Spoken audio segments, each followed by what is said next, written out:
मुंबईत आज सकाळपासून सुरू असलेल्या पावसाचे पडसाद आता उमटायला सुरुवात झालेले आहेत। मी सध्या मुंबईच्या पवई परिसरामध्ये आहे। आपण पाहतो या ठिकाणी पवई लेक आपल्याला दिसतोय। दुसरीकडे जी ट्रॅफिक आहे तिचा सुद्धा खोळंबा झालेला आहे। मोठ्या प्रमाणामध्ये पवईपासून ते कांजूरमार्गच्या दिशेला जाणारी जी वाहतूक आहे तिचा खोळंबा झालेला आहे। आणि आता आपण पाहतोय की या संपूर्ण परिसरामध्ये 2 ते 3 फूट पाणी साचल्यानं अखेरकार महानगरपालिकेला या ठिकाणी जेसीबी बोलवावा लागला।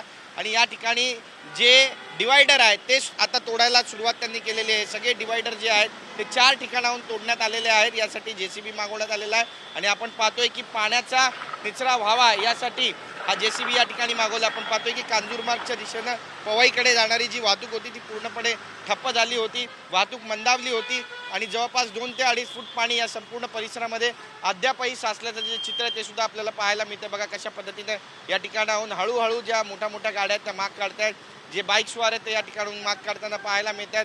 आणि तक्रार सुद्धा या ठिकाणी करतायत की संपूर्ण परिसरामध्ये पाणी साचलेलं आहे आणि त्यामुळे पाण्याचा निचरा व्हावा यासाठी आता महानगरपालिकेकडून या ठिकाणी आपण पाहतोय की जेसीबी मागवण्यात आलेला आहे। जे डिवायडर आहे ते तोडण्यात आलेले आहेत। अशा पद्धतीची ही जी परिस्थिती आहे ती आपल्याला पवईच्या या ठिकाणी पाहायला मिळते। पवई लेकच्या अगदी समोरचा हा सगळा परिसर आहे आणि हिरानंदानीला जाणारा जो रस्ता आहे त्याच्या अगदी 100 मीटर पूर्वी हा जो डिवायडर आहे तो या ठिकाणी महानगरपालिकेनं तोडलेला आहे। आणि एकंदरीतच पावसाचे भयंकर जे पडसाद आहेत ते सध्या आपल्याला या ठिकाणी पाहायला मिळतात। जेव्हा जेव्हा मुंबईमध्ये पाऊस पडतो अशाच पद्धतीचं वातावरण असतं। मुंबईकरांना याचा मोठा भुर्दंड सोसावा लागतो आणि हेच चित्र पुन्हा एकदा पाहायला मिळतं। बघा कशा पद्धतीनं हे सगळे जे डिवायडर आहेत ते 4 ठिकाणाहून तोडण्यात आलेले आहे। पाण्याचा निचरा व्हावा यासाठी आता थेट जेसीबीच्या माध्यमातून ॲक्शन घेण्यात येते।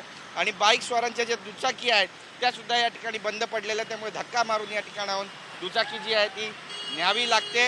एकंदरीतच परिस्थिती भीषण आहे आणि ट्रॅफिक विभागाचे जे पोलीस अधिकारी आहेत ते सुद्धा या ठिकाणी बघा पावसाच्या पाण्यामध्ये नागरिकांना सुद्धा या ठिकाणाहून जाताना त्रास सोसावा लागतोय। बरेच जण या पावसाच्या पाण्यातून खाली पडत आहेत आणि एकंदरीतच एकीकडे ट्रॅफिकचा खोळंबा, दुसरीकडे पाणी साचलेलं आहे। त्यामुळे मुंबईमध्ये जनजीवन विस्कळीत होत आहे अशी परिस्थिती सध्या पाहायला मिळते। कॅमेरा पर्सन संतोष कदमसह गिरीश गायकवाड, TV9 मराठी, मुंबई।